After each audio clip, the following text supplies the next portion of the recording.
రాజ్ కాదా అని అడుగుతా ఉన్నా. పక్కన జోగి రమేష్, మరుసటి రోజు జోగి రమేష్ ఇంట్లో పోలీసులు మళ్ళీ అక్కడే, పోలీసుల సమక్షంలోనే, అది కూడా అంతే. ఏకంగా పెట్రోల్ బాంబులు, అంటే పెట్రోల్ పోసిన బాటిళ్లలో, ఏకంగా బాటిళ్లలో పెట్రోల్ పోసుకొని ఆ బాటిళ్లను ఇంట్లోకి చుట్టా ఉంటారు. జోగి రమేష్ ఇంట్లో కూడా 2 గంటల నుంచి, మధ్యాహ్నం 2 గంటల నుంచి 5 గంటల దాకా దాదాపుగా 300-400 మంది అక్కడ ఒక చోట అక్యుములేట్ అవుతా ఉన్నారు. అక్కడ ఒక చోటికి అందరూ కూడా వచ్చేటప్పుడు పోలీసులు పక్కనే ఉన్నారు. పోలీసుల సమక్షంలోనే జరుగుతూ ఉంది. పోలీసులు జరగనిచ్చినారు. జరిగిచ్చిన తర్వాత పోలీసుల సమక్షంలోనే జోగి రమేష్ ఇంటి మీద దాడి చేసి ఆయన ఇంటికి నిప్పట్టించే కార్యక్రమం చేస్తారు. రజనమ్మ అని ముందు రోజు గుడికి పోయి రజనమ్మ పూజ చేసుకొని వస్తూ ఉంటే, వెంకటేశ్వర స్వామి గుడికి పోయి పూజ చేసుకొని వస్తూ ఉన్నది. వెంకటేశ్వర స్వామి గుడికి పోయి పూజ చేసుకొని ఆయన వస్తూ ఉంటే ఆయనను అక్కడే అడ్డగించి, గుడి బయటే, అని ముందు రోజు గుడి బయటే ఆయనను అడ్డగించి ఆయనను తిడుతూ దుర్భాషలాడుతూ పోలీసుల సమక్షంలోనే ఆమె మీద కూడా దాడికి యత్నం చేశారు. ఇంకా ఏమైంది తెలుసా? ఇంకా ఆశ్చర్యం ఏమిటో తెలుసా? ఉల్టా అమ్మ మీదనే కేసు పెట్టారు. ఏమని? ఆమె గుడికి పోయి వీళ్ళందరినీ అటాక్ చేయడానికి ప్రయత్నం చేస్తాందని. ఏదైనా హద్దు పొద్దు ఉండాలి ఏదైనా మాట్లాడేసరికి. ఇది జంగిల్ రాజ్ కాదని అడుగుతా ఉన్నా. బ్రహ్మనాయుడు అన్న ఆయన చేసిన పాపం ఏంది? ఆయన గుడికి బయలుదేరినాడు. చంద్రబాబు నాయుడు గారికి దేవుడు జ్ఞానోదయం చేయాలని, చంద్రబాబు నాయుడు గారు అనే వ్యక్తిలో పశ్చాత్తాపం రావాలని, చంద్రబాబు నాయుడు అనే వ్యక్తికి దేవుడు దయ వల్ల ఆయనకు, ఆయన కొడుకుకు, ఆయనతో పాటు అక్కడే ఉన్న, ఆయనతో పాటు ఆయన పార్టీలో ఉన్న పవన్ కళ్యాణ్ గారికి అందరికీ కూడా జ్ఞానోదయం జరగాలి అని చెప్పి బ్రహ్మనాయుడు ఆయన గుడికి పోతా ఉంటే, గుడి నుంచి ఆయన బయటకు వస్తూనే ఉంటే ఆయన మీద కూడా అటాక్. పోలీసుల సమక్షంలోనే ఆయన మీద కూడా దాడి. నేను అడుగుతా ఉన్నా, కాకాని గోవర్ధన్ అన్న విషయం అయితేనేమి, ఇంకా వీళ్ళందరి విషయాలు అయితేనేమి, తప్పు చేసేది చంద్రబాబు నాయుడు చేస్తా ఉన్నాడు. తప్పుడు ఆరోపణలు చేసింది చంద్రబాబు నాయుడు చేస్తా ఉన్నాడు. అవి తప్పుడు ఆరోపణలు అని చెప్పి దేవుడే మొట్టికాయలు వేసినట్టుగా ఏకంగా సిబిఐ తాము ఫైల్ చేసిన ఛార్జ్ షీట్లోనే కేంద్ర ప్రభుత్వ సంస్థలైన ఎన్డీడీబీ, ఎన్డీఆర్ఐ లాబొరేటరీసే క్లీన్ చిట్ ఇచ్చే కార్యక్రమం చేస్తూ ఉంటే, ఎటువంటి జంతు కొవ్వు కలవలేదు అని చెప్పి వాళ్ళు పూర్తిగా వివరణ ఇస్తూ ల్యాబ్ రిపోర్ట్లు ఇస్తే, సిబిఐ ఆ రిపోర్ట్లను కూడా ఏకంగా ఛార్జ్ షీట్లోకి చేరుస్తూ వైవి సుబ్బారెడ్డి కానీ, కరుణాకర్ రెడ్డి కానీ, ఇంకోరు కానీ ఎలాంటి తప్పు చేయలేదు అని చెప్పి వాళ్ళ పేర్లు కనీసం ఛార్జ్ షీట్లో కూడా పెట్టకుండా క్లీన్ చిట్ ఇస్తే, ఎలాంటి అరెస్టులు చేయకుండా సిబిఐ క్లీన్ చిట్ ఇస్తే, చంద్రబాబు నాయుడు గారు దేవుడికి, ప్రజలకు క్షమాపణ చెప్పాల్సింది ఆయన చేస్తా ఉన్నది ఏమిటి? ప్రతి విషయంలోనూ కూడా చంద్రబాబు నాయుడు చేస్తా ఉన్న రాజకీయాలు ఇలాంటి దుర్మార్గపు రాజకీయాలే.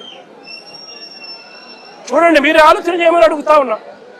సూపర్ 6, సూపర్ 7 ఎన్నికలప్పుడు మాటిచ్చాడు, బాండ్లు ఇచ్చాడు. ఇంటింటికి వెళ్ళి, అమ్మా బాండ్ తీసుకో తల్లి, మీ ఇంట్లో ఎంతమంది ఉన్నారు, మీ ఇంట్లో నిరుద్యోగులు ఉన్నారా, మీకు 36,000, మీ ఇంట్లో పిల్లలు ఉన్నారా, ఇదిగో మీకు 15,000, మీ ఇంట్లో రైతులు ఉన్నారా, ఇదిగో మీకు 26,000, మీ ఇంట్లో మీకు చిన్నమ్మలు పెద్దమ్మలు 50 ఏళ్ళ వయసులో ఉన్నారా, వాళ్ళకు 48,000, ఉద్యోగం కోసం వెతుక్కుంటున్నారా పిల్లలు, 36,000. ఈ మాదిరిగా బాండ్లు ఇచ్చి ప్రజలను మోసం చేసి సూపర్ 6, సూపర్ 7 హామీలు ఇచ్చి ఈరోజు ఏమంటాడు? Super 6, super 7 చేసేసామంటాడు. సూపర్ 6, సూపర్ 7 చేసేసామని చెప్పి పొద్దు సిగ్గు లేకుండా అబద్ధాలు ఆడుతూ ఉన్నాడు. చంద్రబాబు నాయుడు గారు చేస్తా ఉన్నది తప్పు అని, చంద్రబాబు నాయుడు గారు చేస్తా ఉన్నది మోసమని ఎవరైనా ప్రశ్నిస్తే ఏం చేస్తా ఉన్నాడు? ఆ ప్రశ్నించిన వాళ్ళ మీద, సోషల్ మీడియా యాక్టివిస్టుల మీద ప్రశ్నించే వాళ్ళ మీద కేసులు పెట్టి జైలుకు పంపుతా ఉన్నాడు. అబద్ధాలు చెప్పేది ఆయనే, మోసం చేసేది ఆయనే.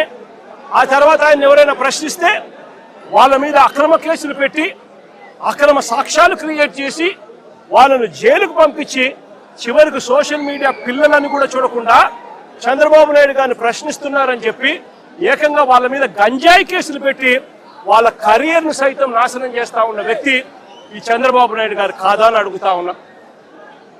చేసేటివన్నీ తప్పులే, చేసేటివన్నీ అబద్ధాలే, చేసేటివన్నీ మోసాలే.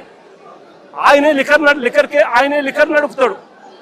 ఆయన ఆధ్వర్యంలోనే ఆక్షన్ బాడీ చంద్రబాబు నాయుడు గారు తెలుగుదేశం పార్టీ సైన్యానికి లాటరీ పాడిచ్చి మరి షాపులన్నీ కట్టబెడతాడు, ప్రైవేట్ షాపులన్నీ కూడా. ఆ ప్రైవేట్ షాపుల ఆధ్వర్యంలోనే ఏకంగా ఎమ్మెల్యేలు దగ్గర ఉండి ప్రతి గ్రామంలో ఆక్షన్ పాడుతూ బెల్ట్ షాపులన్నీ కూడా నిర్వహిస్తున్నారు. షాపుల పక్కనే, లిక్కర్ షాపుల పక్కనే పర్మిట్ రూములు, ఇల్లీగల్ పర్మిట్ రూములు నడుపుతూ పెగ్గులతో లిక్కర్ అమ్ముతా ఉన్నారు. ఇవన్నీ రాష్ట్రానికి రావాల్సిన ఆదాయాలు రాష్ట్రానికి రావడం లేదు. రాష్ట్రానికి రావాల్సిన ఆదాయాలు పక్కదోవలో చంద్రబాబు నాయుడు గారికింత, ఎమ్మెల్యేకింత, వారి మాఫియా సైన్యానికింత అని చెప్పి లూటీ పద్ధతిలో పంచుకుంటా ఉన్నారు. బెల్ట్ షాపులు అమ్ముతున్నారు. ప్రతి గ్రామంలోనూ 1 కాదు, 2 కాదు, 3, 4, 5, 6, 10 బెల్ట్ షాపులు ఉన్నాయి. ప్రతి గ్రామంలోనూ కూడా ఆక్షన్ బాడీ అమ్ముతా ఉన్నారు. ఏ బెల్ట్ షాపులో ఎంఆర్పీ రేటుకి అమ్ముతున్నారండి? ప్రతి బెల్ట్ షాప్లోని ఎంఆర్పీ రేటు కన్నా 20 రూపాయలకి ఎక్కువగా అమ్ముతున్నారు. ప్రతి బెల్ట్ షాప్, ప్రతి పర్మిట్ రూమ్లో, ఏ పర్మిట్ రూమ్లో అంటే ఎంఆర్పీ రేటుకి అమ్ముతున్నారు. పర్మిట్ రూమ్లో ఇల్లీగల్, పర్మిట్ రూమ్లో వేసేది పెగ్గుల్లో వేస్తా ఉన్నారు. పెగ్గుల్లో వేసి ఏకంగా బాటిల్ పైన 30 రూపాయలు అధికంగా వసూలు చేస్తా ఉన్నారు. ఆ డబ్బులు గవర్నమెంట్కి రాకోకుండా వీళ్ళ జోబీ లేకపోతా ఉంది. దీంతోనే సరిపోదు అన్నట్టుగా ఏకంగా ప్రతి 5 బాటిళ్లకు 1 బాటిల్ ఏకంగా వీళ్ళంతటికి వీళ్ళే కుటీర పరిశ్రమ పెట్టి చీప్ లిక్కర్ వీళ్ళే తయారు చేసి కల్తీ లిక్కరు ఏకంగా ప్రతి 5 బాటిల్లో 1 బాటిల్ ఈరోజు అమ్ముతా ఉన్నారు. ఈ రోజుకి కల్తీ లిక్కర్ తాగి పిల్లలు, చదువుకున్న పిల్లలు, ఇంజనీరింగ్ చదువుకొని బయటకు ఏదో ఊర్లోకి ఏదో సెలవుల కోసం వస్తే 4 పిల్లలు చనిపోయే ఘటనలు ఈ మధ్య కాలంలో మనం చూస్తాం.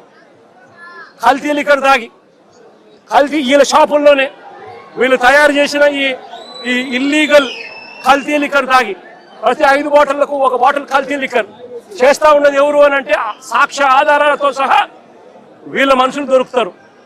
ఆ కల్తీ మద్యం కుటీర పరిశ్రమతో ఎవరంటే దొరికింది? జయచంద్రారెడ్డి అని తంబలపల్లిలో చంద్రబాబు నాయుడు తరపున తెలుగుదేశం పార్టీకి కంటెస్ట్ చేసిన క్యాండిడేట్ ఆయన తయారు చేస్తూ ఏకంగా ఎక్సైజ్ డిపార్ట్మెంట్కు దొరికితే